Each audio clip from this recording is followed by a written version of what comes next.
مسيرة فرناندو سانتوس صاحب ال70 عام المرشح بقوة لتدريب النادي الأهلي، عدى على كام منتخب كده وفريق، تعالى اما اقولهم لك.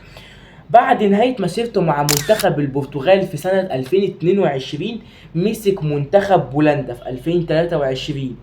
تمت اقالته بعد 6 ماتشات فقط لا غير، خسر من البانيا والتشيك وكمان فريق كده. بعديها راح بشكتاش التركي، ده فريق كبير جدا في تركيا مش فريق صغير. تمت اقالته بعد 16 مباراة، كسب فيهم 7 وخسر 5 وتعادل في 4. في 2025 الراجل راح يدرب منتخب أذربيجان. تمت اقالته بعد 11 ماتش، خسر 9 وتعادل 2.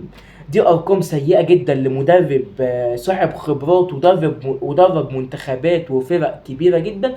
ارقام سيئة جدا لصاحب ال70 عام فرناندو سانتوس. عايزك رأيك في الكومنتات، تقول لي ايه رأيك في ارقامه وايه رأيك في المدرب ده، ونتناقش كده في الكومنتات.